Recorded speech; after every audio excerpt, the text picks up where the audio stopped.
everyone. Welcome to this new live session with H&N International. I'm Juliana Armijo, Key Account Manager for South America. Today, we have a new format. Whose fault is it? The veterinarian and versus the nutritionist. In this corner, we have Xabier Arbe, nutritionist and managing director of H&N International. Welcome, Xabier. How are you? Thank you, Juliana. I'm ready. I'm ready for the fight. Perfect. And in the other corner, Fernando Carrasquer, veterinarian and head of global technical service at H&N. Hi, Fernando. How are you? I'm fine, trying to, clear up things that should be clear by this time, but okay, ready for the fight. I'm happy to have you here to share your knowledge and ideas with the audience. Please share your questions with us in the LinkedIn comments. Fernando and Xabier are very busy, so this is great chance to ask them live. If there any problem with LinkedIn, we are also streaming on our YouTube channel. We will share the link in the comments. You can copy and save it as a backup. The format will be as follows. Each of you will have 2 minutes to talk. Then you have 2 minutes to exchange opinions. After each round, we will answer questions from the audience. Okay? Okay. So let's begin with the first round. Don't you reach your goal about exercise? Whose fault is it? Xabier, could you give us the nutritionist perspective, please? Well, I would say it's that when I have this kind of question from the customers and they are not reaching the exercise, I always say before testing anything about the feed, I think we need to ask what was the recommendation of the lighting program done by the veterinarian.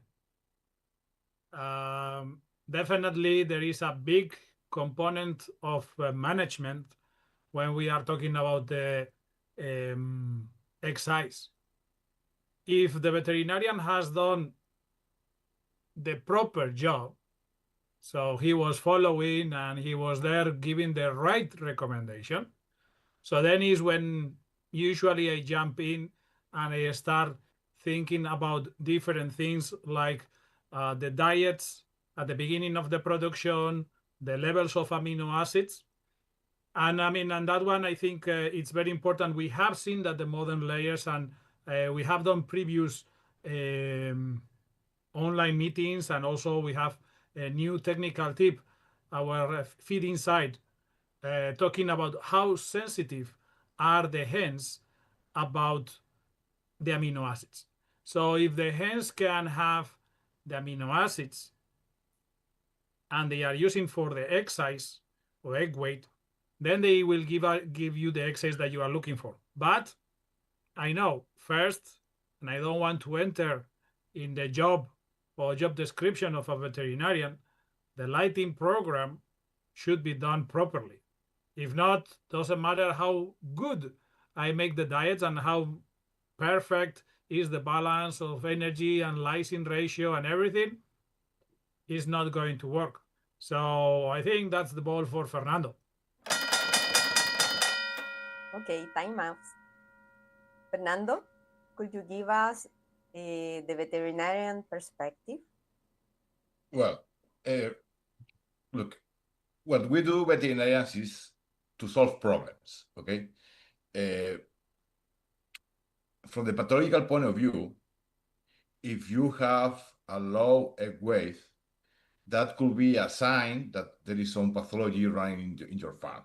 For example, when you have a CRD problem in your farm, one of the first data that will decline will be egg weight. So from this point of view, for us, exercise is more a sign that something is going wrong in pathology, that a problem or a thing that we can fix by ourselves. Okay. That said, we veterinarians are doing more than just controlling diseases in many farms. Sometimes we are also, giving some advices in flock management. And at that point, yes, we can help from the point of view of egg weight by prescribing or by recommending the right light program for the goals on production of this particular farmer. But again, once this is solved, for us, egg weight is a sign that something is going wrong in the farm, that there is kind of pathology, and that could be affecting egg weight. But many times we are surprised that we cannot find pathology in the farm. We have recommended the right lighting program, and still farmers have problems with egg weight.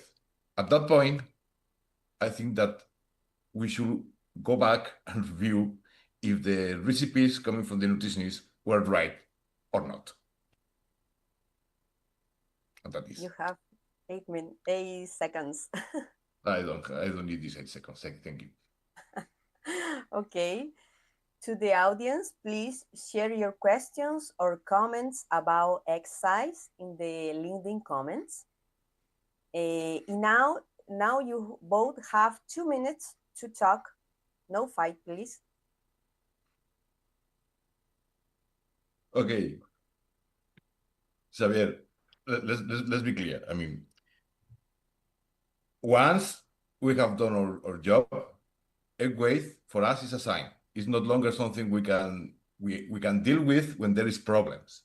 But you need to make the right formulation for the good exercise. If there is not that, I mean, we can do nothing, because here I want to bring one challenge that a lot of nutritionists that probably are listening today, they can recognize, and we have to thank the veterinarians, because we know that one of the challenges to achieve any good exercise target that we have in the management guides is to achieve the body weight of the pullets. And I mean, we can do very marvelous recipes to achieve the body weights. But then, how many vaccines we are putting to our pullets? Vaccines and more vaccines. It's impossible to make any diet to overcome those kind of challenges. I mean, I know that we have to vaccine the birds because we want to protect and from the different diseases. But don't you think that the veterinarians sometimes they put more vaccines, and it's very difficult for them to take the decision to remove some of the vaccines, because frankly speaking, it's very difficult that you can achieve the body weights with any feed when you are vaccinating every single week. Remember that we don't create the problems as you do. We just solve them. Which is the number of vaccines should be included in a vaccine program. It depends on the veterinarian? No, it depends on the epidemiological situation of the farm. There is farms Time up. Yeah, but I want to finish. I want to hear to Fernando. There is farms like in Switzerland or like in Sweden, as you know, where we don't need to use, a very, aggressive vaccine programs. And there is other countries, as I will tell you, as India or as some areas in Brazil, where we need a more extensive vaccine programs. So that is not our choice. This is what we it's a choice. Somebody writes it. Somebody makes the choice. That we need to do to assure a good health for the laying hens. Because remember, if the birds are dying, you cannot do your nutrition on them. That's I can agree that if the birds are dying, we cannot make the nutrition. But saying that one, It looks like we have to overcome, how to say, a defined diet based on the amount of times that you want to put a syringe and you want to make, I don't know, That, that, reach the laboratories. I that, mean, that, that, that's the thing. We are adapting to the field. And probably you also need to adapt to the field. yeah, but miracles, Another miracles are thing really is when there is a bad practice. I mean, at that point, and I agree with you that there is some vets that you know they they don't want to take risk and they use massive vaccine programs that are too much. But in many cases, this is a adaptation to the field, to the epidemiological situation that can change farm to farm. Here I want to put it one more challenge in that aspect. And this is something that I just to for the audience, I don't know if they can answer. Tell me how many veterinarians are taking away vaccines usually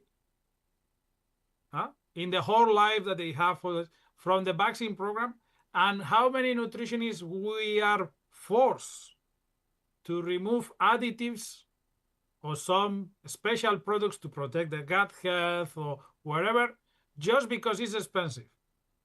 But Well, no one removes vaccines. maybe this And is I mean, because these and vaccines that's are really needed and difficult. the additives were not needed. That's also a point that we can discuss.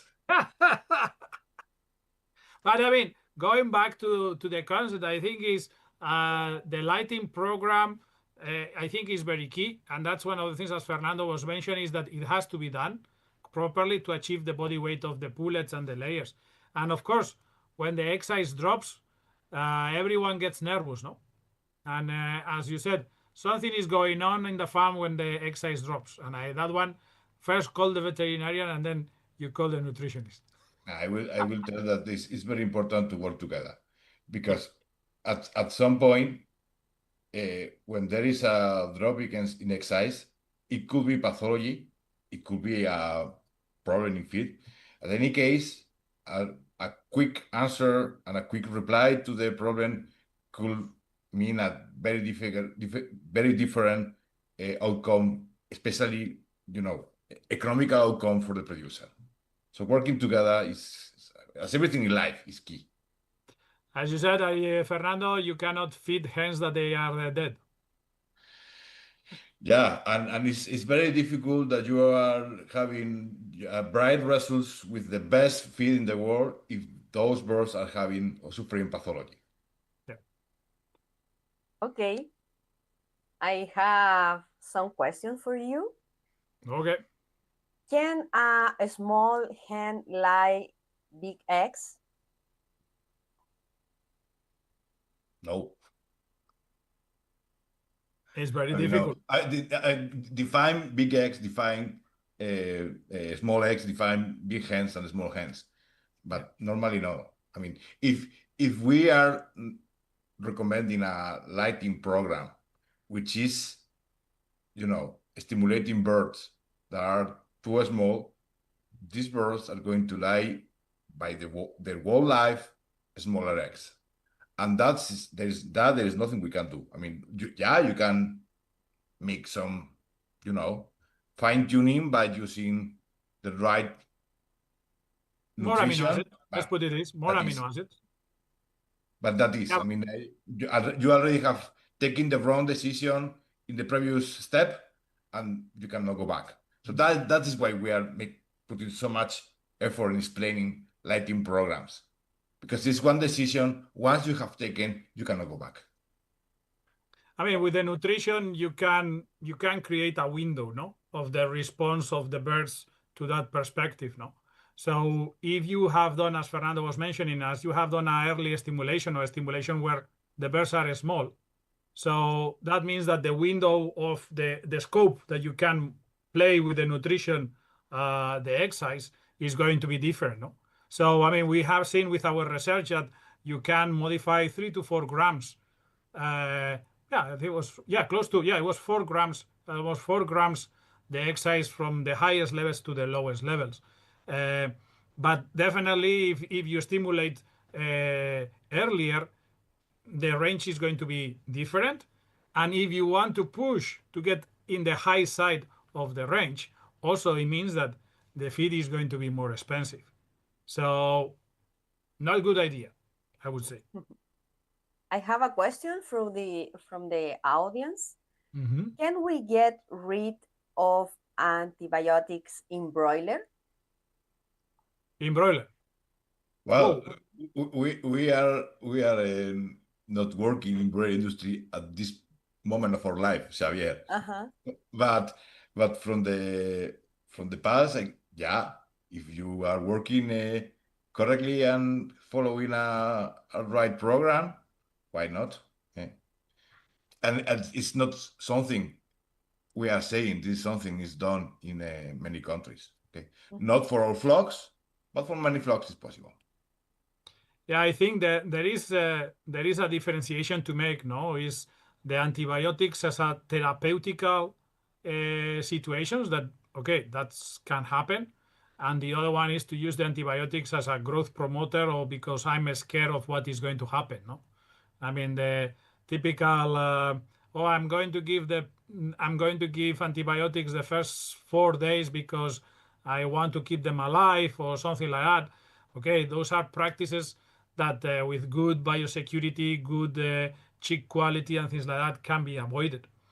And then to use the broilers, the antibiotics or let's say the growth promoter as such, well, again, right now the genetics of the broilers, Fernando, also has improved a lot. And the quality of the chick, I mean, fully agree. I mean, I think that we are moving, and that's something is affecting both nutritionists and veterinarians. We are moving to a new scenario where antibiotics are taking a completely different role that they have 30 years ago.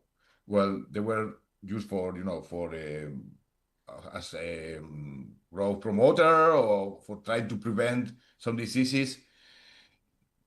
I think we are going to be forced to move to a different scenario, layers and broilers, because the antibiotics, they will be less available, they will be less effective, and then to go for different strategies that yes will include good biosecurity, good husbandry, good feeding, good formulation. I mean, all this together is the future. That means that antibiotics will be completely banned from industry. I hope not, because still I think they have a role to play in poultry industry. yeah, because I mean, you have to keep the birds alive, no? If there is a case or someone gets sick, I mean, it's like so you need to have a treatment, no? Exactly. But I mean, in layers and broilers, I think, okay, it's true that when you have the antibiotics and you are using routinely, your cost of the product, I mean, let's say the antibiotics can mask or can help you to mask a lot of deficiencies in the whole process of production, no? Biosecurity, cleanliness, feed quality, feed hygiene, all those kind of things. When you have removed, when you don't no longer have available, you need to work more. How to say with a microscope, no? Exactly.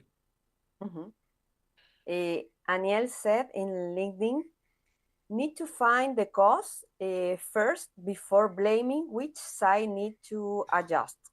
But reducing the number of vaccine and compromise the health and immunity of the flock is not an option. Ha! That must be a comment from a veterinarian. I mean, the thing is, I mean, for a good veterinarian is always working with the slimmer program available. That's it. If and at some point he's trying to, make some changes, or maybe you cannot change, okay, what is the challenge that you have in the field. But yes, you can change some vaccines or some vaccine strategies for getting a good immunity and a good protection with less vaccines. And that, yes, I think is part of our job. Okay. And the problem we have is, yeah, we don't work with certitudes. We work with risk management.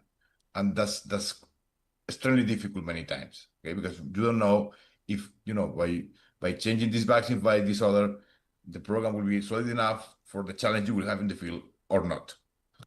So, Well, I mean, you must give a Fernando, little time for doing the things right. as somebody who used to be responsible of the 60 or 65% of the cost of the production, talking about the cost of the vaccine program, I mean, it's good to poke the eye of the veterinarian, no? I mean, because it's a good way of putting a little bit pressure on that amount of vaccines. But again, at the end, cost-wise, we know that the feed is the big the big budget.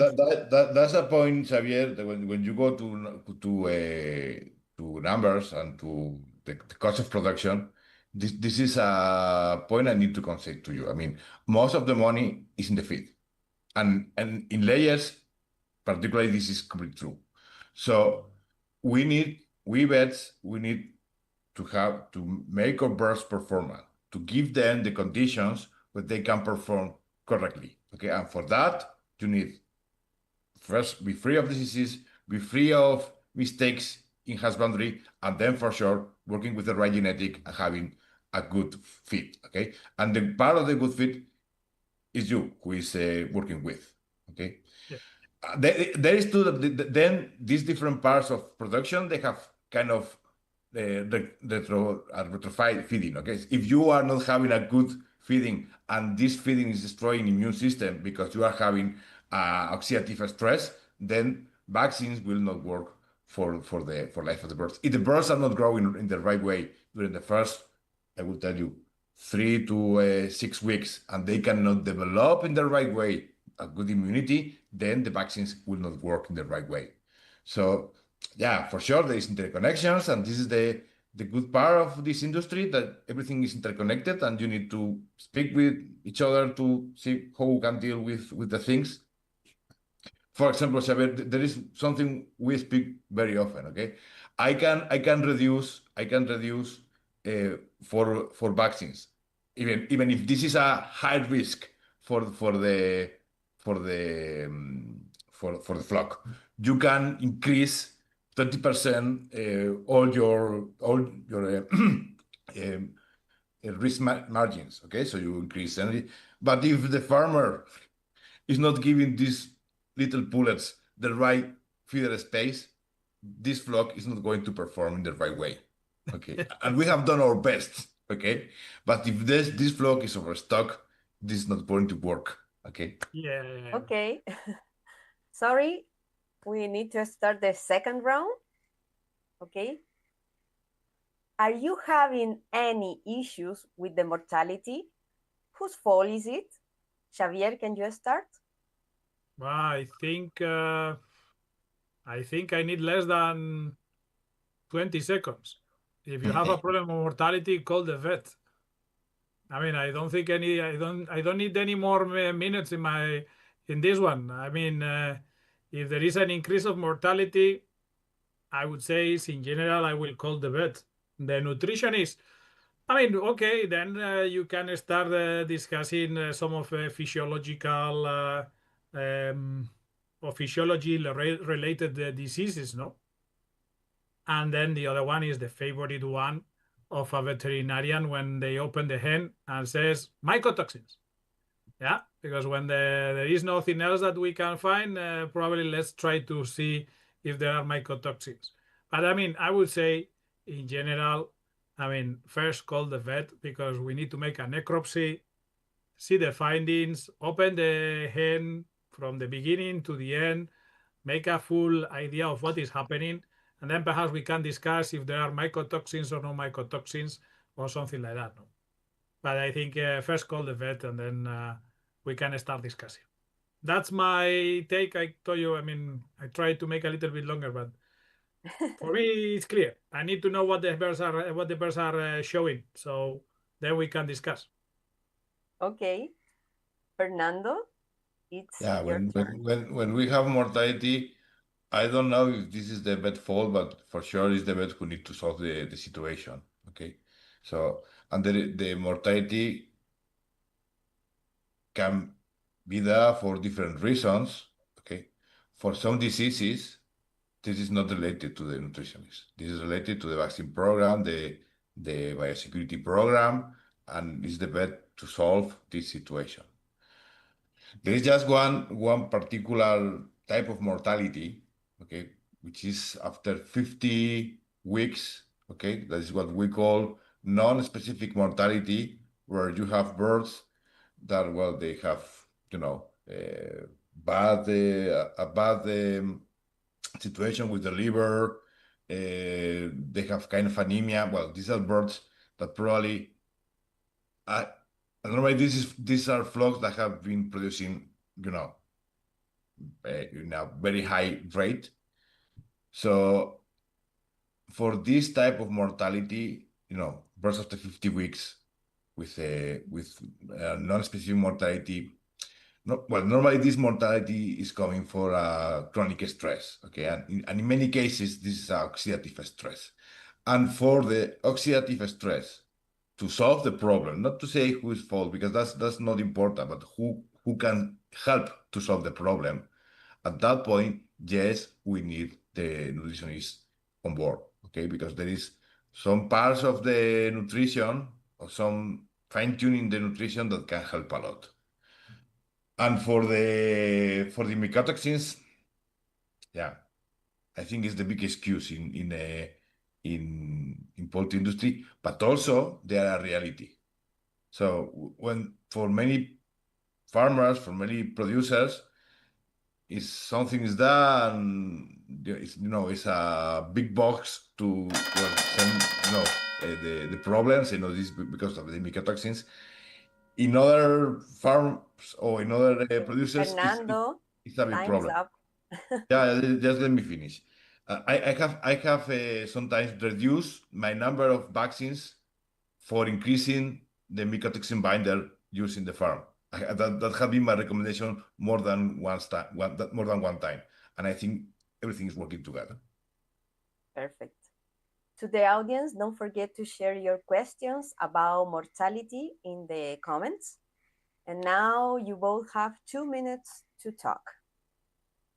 Well, I mean, taking the concept that Fernando saying, I think we are more or less agree in that concept. The other one would be is one of the things that is always like a black box. No, it would be the gut health, Fernando, because I mean, gut health is the typical topic that the finding is done by the veterinarian, but then the responsibility of solving the problem or making a solution or a prevention, it falls into the nutritionist.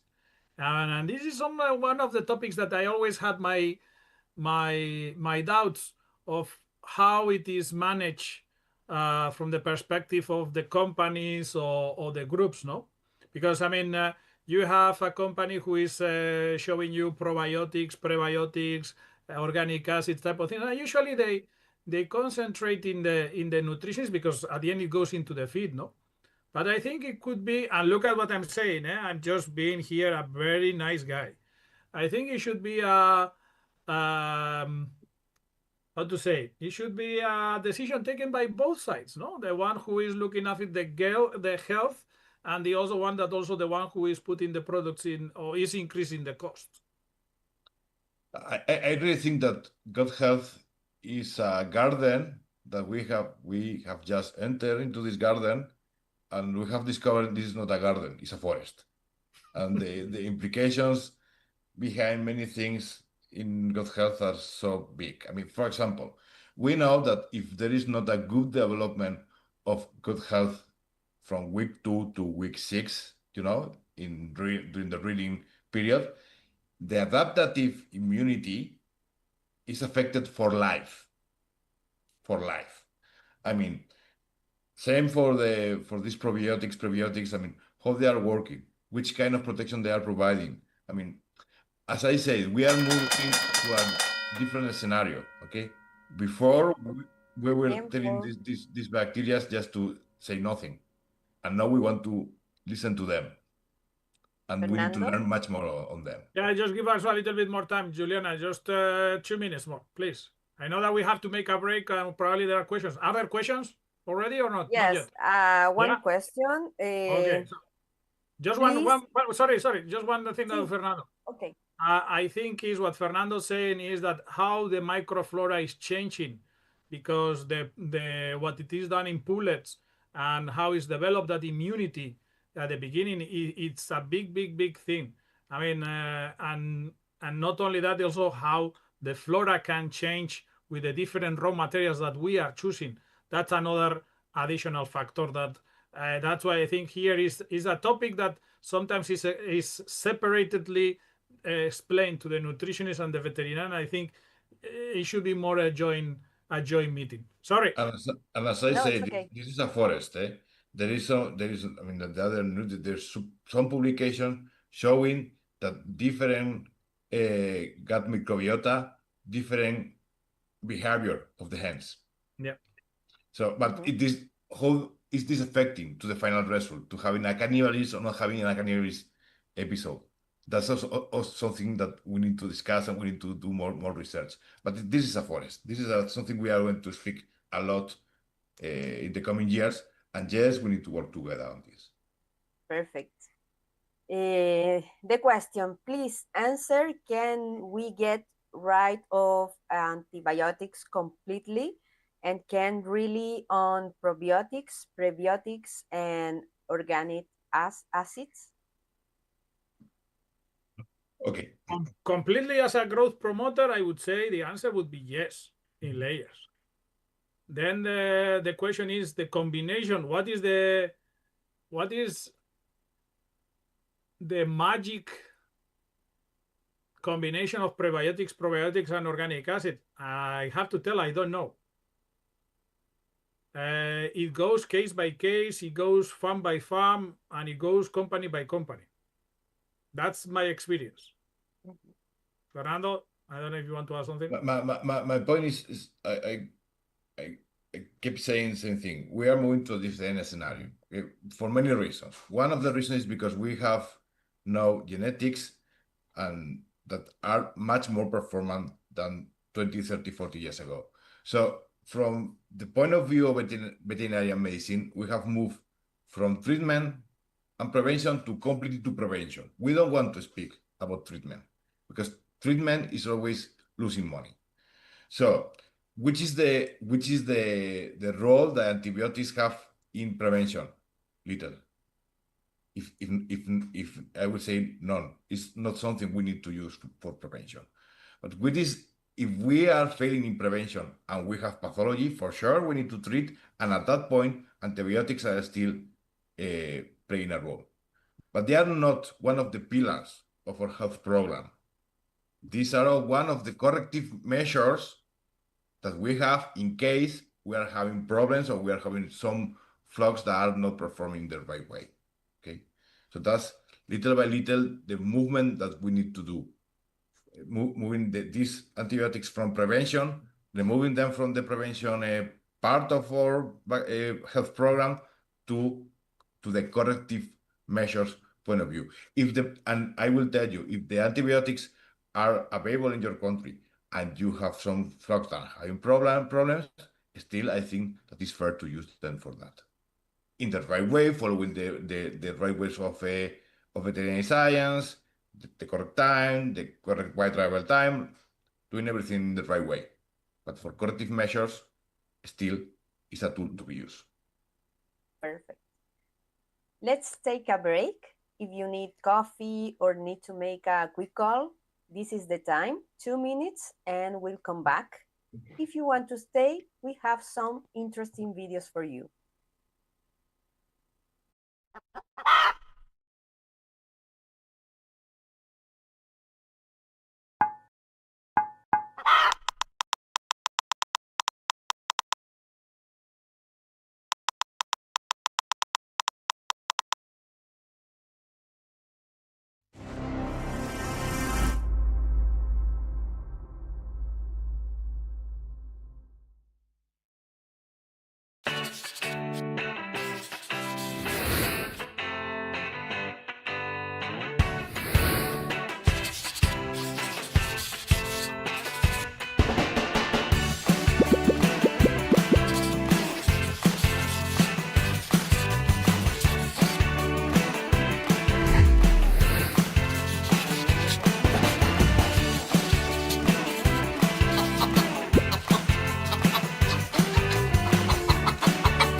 To the audience, please send us your questions in the comments here on LinkedIn.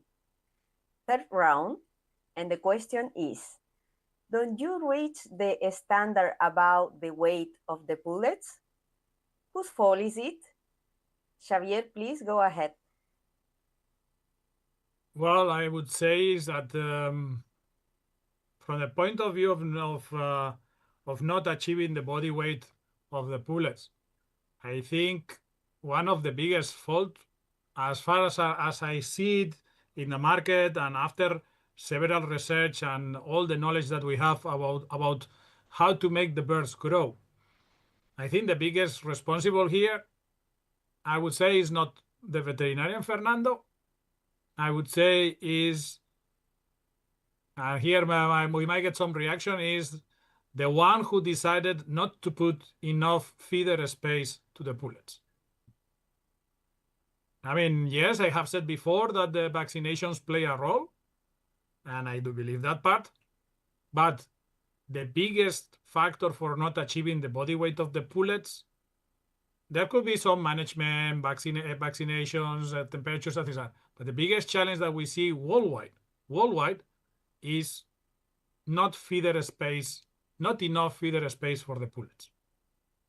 I know that everyone, I mean, usually Fernando, you know, and Juliana, you hear me, is that the joke of the joke I always say is what is the first question that a farmer makes when they build a new pullet house?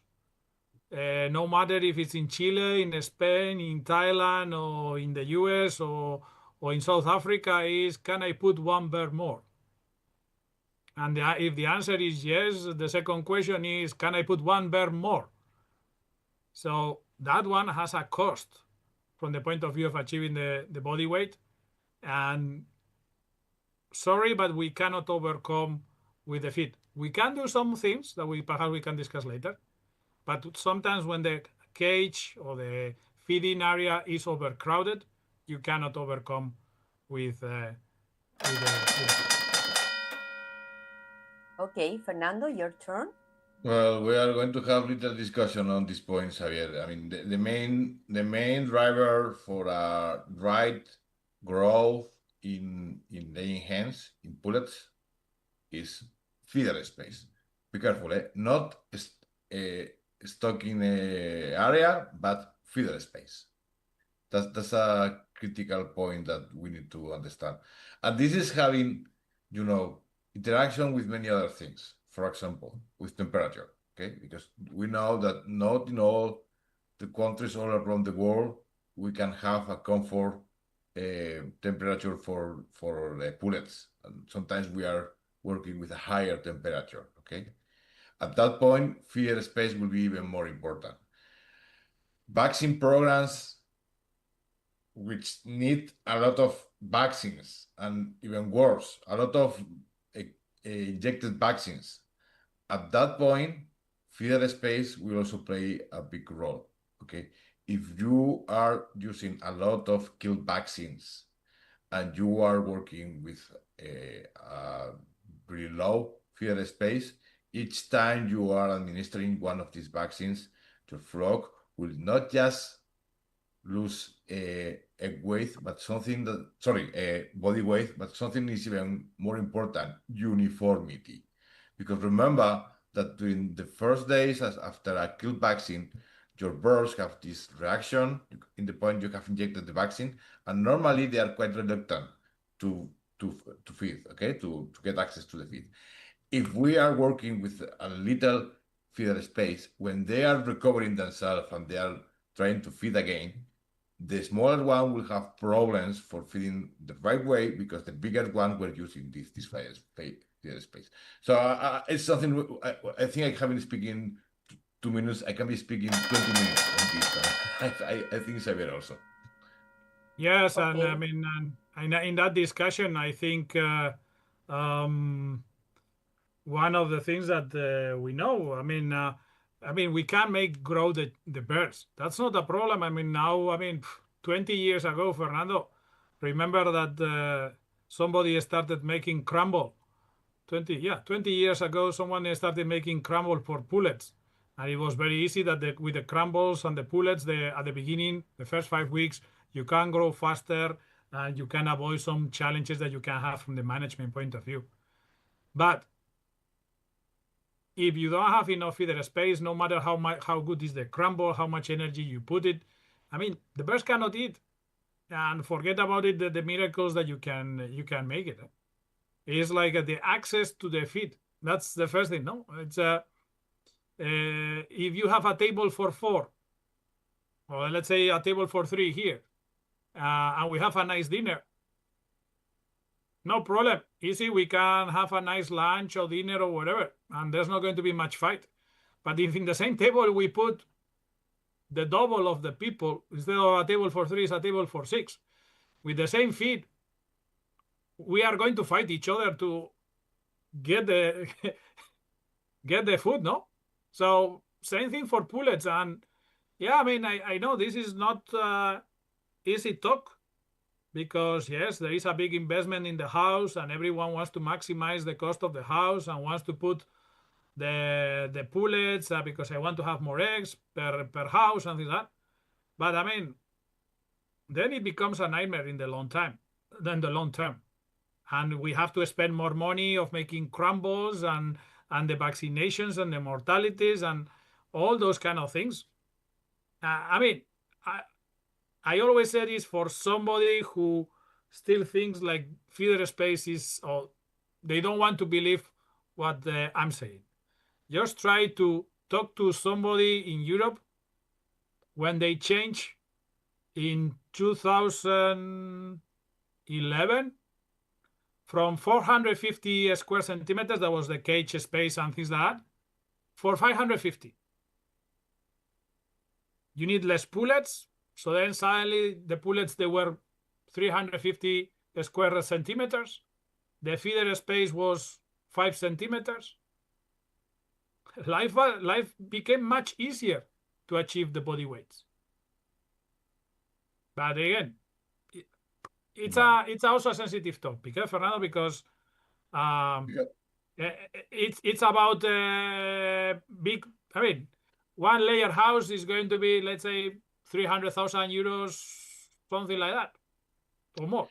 But the good pullets is, which is assuring you that your investment is going to be paying back. With bad quality pullets, it's very difficult to make money in this industry if you don't have a price of the egg that is very, very, very good. So I know it's a strong investment, but it's one of the things really pay off in this industry. Moving to veterinary staff, another thing that we need to control during this period, and this is our fault, or this can be a problem coming from veterinarians, is that we need to avoid completely any type of respiratory issue because you are having interaction between different vaccines. Okay, especially when you start to mix Newcastle metapneumovirus and some Mycoplasma septicum vaccines. Okay, we have seen in many countries that by trying to use a program which was having too many vaccines and too close one to the other, at the end of the day, you are producing a respiratory syndrome that have been created by yourself, and this is having this is not allowing the birds to grow in the right way. Same for the point of view of biosecurity. If your pullets are getting infected by Salmonella gallinarum, by Mycoplasma septicum in a very early period of life, you are going to deal with problems for good growth. So we need to place and to build this greenhouse in places where birds can grow, till they are, having a good immunity to be able to survive and to produce well and to grow well in a scenario where they have challenge for different diseases. This is very important also from my point of view. Yeah, I think in that perspective, I mean, if we have to think about something about the feeding, I would say also the feeding patterns. That is also part of the nutrition, no? Is that to teach the birds to eat the fine particles, it's also important because it can create big problems of uniformity, no? That's one of the things that we know is that the hens like to eat coarse particles. So it's important to teach them to eat the coarse, but also the fine, because that's what it makes them grow in a balanced way, no? If we let them eat only the coarse, they will eat the corn or the grain, whatever is available, the corn, the wheat, the barley, the sorghum, and they will leave the rest for the small ones, or they are not going to eat it. So, I mean, when we think about nutrition in general and to grow birds, we need to be sure that the birds are eating the full diet, no? Not only what they like. So let's say is that they need to eat the full concept, and that's also important is how to do the practices of the management of of the feeding. No, that's I would say is that is. I mean, Fernando, that's another discussion. Is where the nutrition finishes. Is when someone makes the recipe and leaves the track, or is when the hens start eating the feed that you have done, no? And or that's nutrition responsibility, or is the veterinarian, or let's say management specialist in that aspect? Same for the veterinarians. I mean, we should be receiving taking our samples and just controlling the monitoring, or we need to go beyond.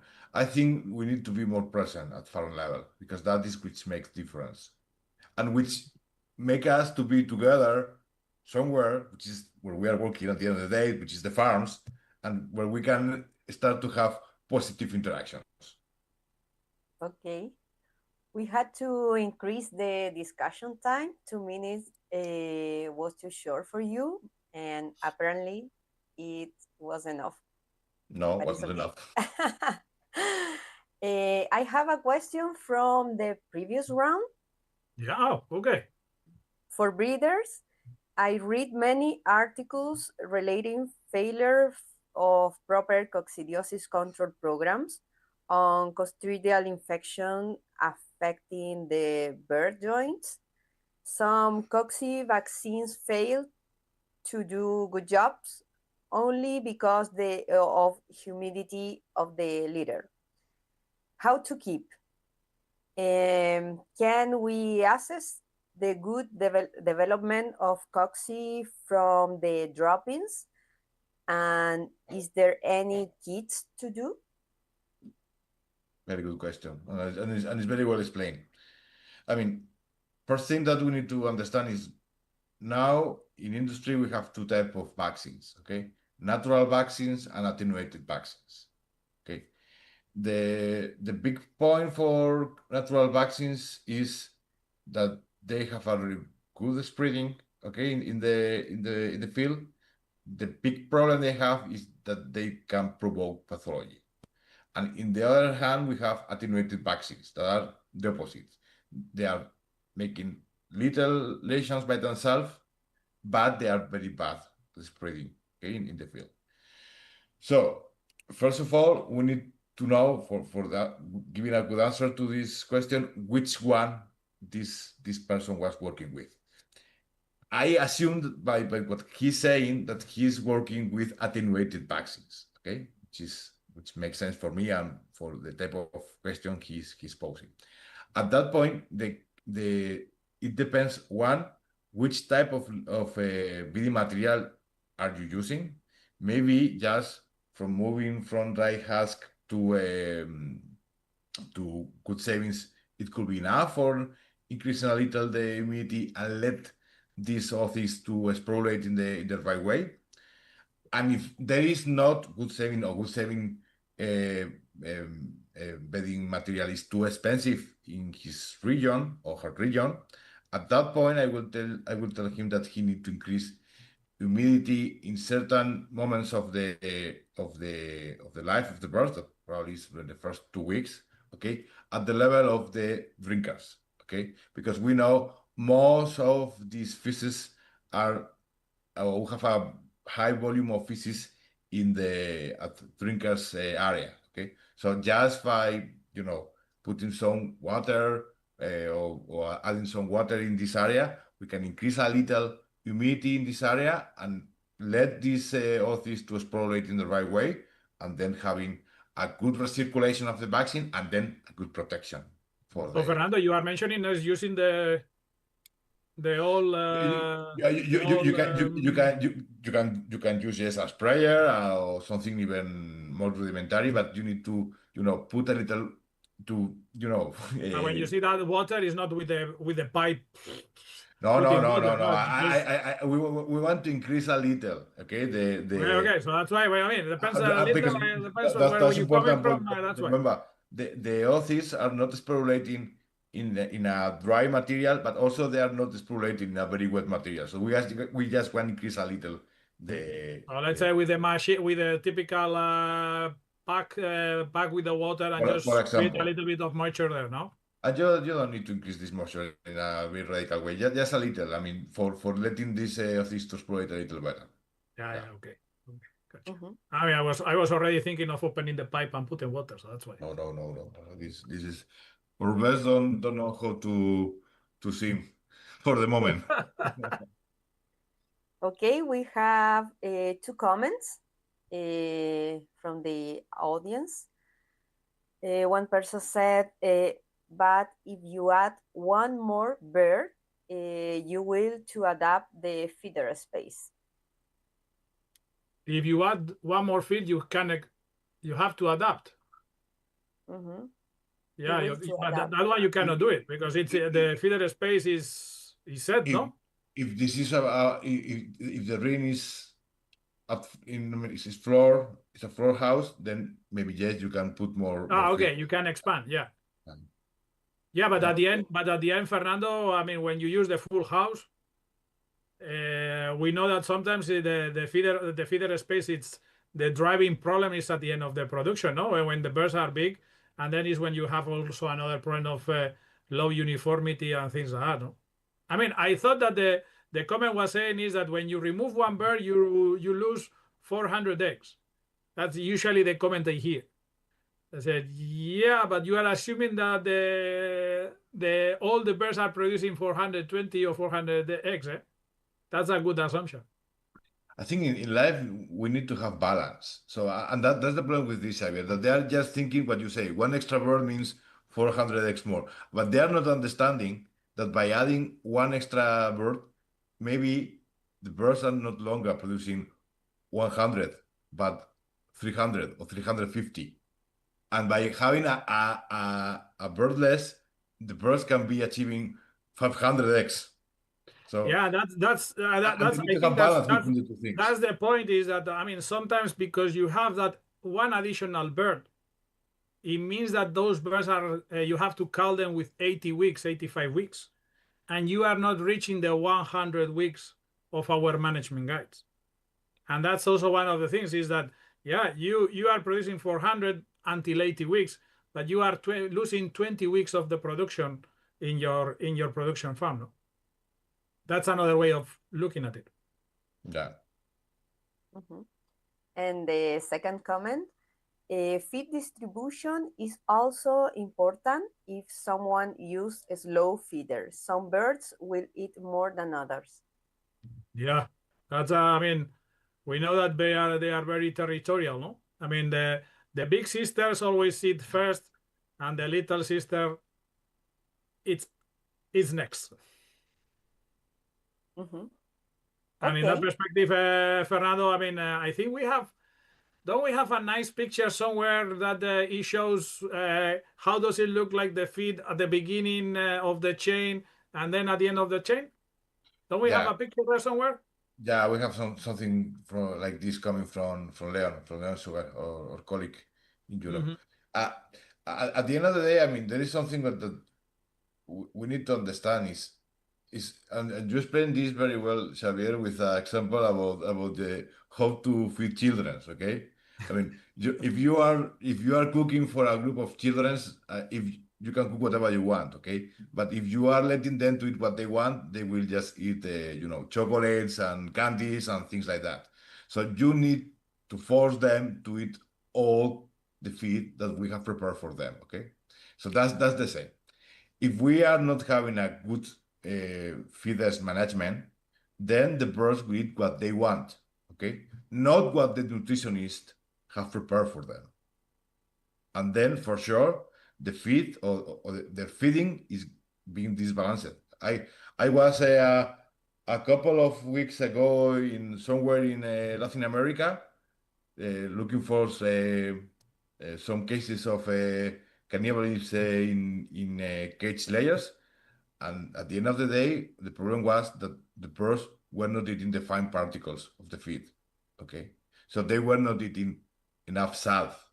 And if you are not getting salt, you are not getting sodium. And if you're not getting sodium, the birds are getting nervous and you will have a problem of cannibalism.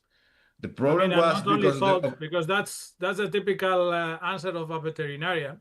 That because that's the solution when you don't have we have a feather pecking or cannibalism says, hey, put salt in the drinking water, but they want to add something else. In the fines, you have probably close to 22% of crude protein in the fines. Remember is that the people says, oh, the synthetic amino acid defines the premise. No, no, no.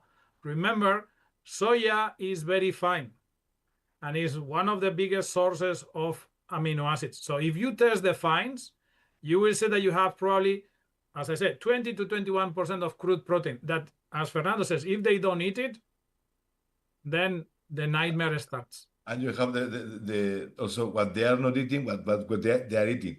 The farmer was happy because the feed intake was low. Why? Yeah. Because mostly they were eating corn. So, Yeah. but no nutritionist will recommend you to give a feed that is just corn for layers. It's not working. So, It's a and good what business these for the guys corn were eating producers. just corn. The same person said also we need to regulate the opening of the feed hopper to Yes. avoid distributing the whole restricted quantity of feed before a complete one full turnoff. Yeah, I mean, Fernando leveling and that's management, that's farming, no? That's to be a farmer, to as Fernando was saying, be there in the farms, watch what is happening, no? Yes. I think that this critical thing, and to know your equipment is one of the key points to do good farming.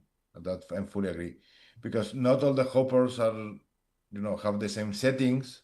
So not all the hoppers or all the feeding system can deliver the same amount of feed to a flock. So we need to, make the fine tuning farm to farm in how to feed our birds. But the main points are clear, which are one, the birds need to be fed at libitum. Two, they should be fed at the end of the day. Three, the birds need to eat all the ratio once per day. So at some moment in the middle of the day, you want or no feed or really a low level of feed in the feeders. It doesn't mean that you want to keep your birds with a feed for a long time. That's not the point. The point is that they have finished all the feed, big particles and small particles. Mm-hmm. Yeah. Okay. Okay. Thank you, Xavier and Fernando, for your participation and for sharing your experience with us today. Yeah, thank you. Thank you to you. Sorry, thank you to you. And I have to say, I had my doubts before we start this fight, because I mean, the judge, she is veterinarian, so I was thinking that she was going to be very biased, but I have to say that I mean, I cannot complain about this fight. Well, I'm veterinarian, but my boss is nutritionist, so. I just hope that after this, I keep in my holidays for this year. Yeah, let's see. And thank you to everyone who joined us and send in your questions and comments. In September, we will come back with another H&N live session. Stay tuned and have a great day.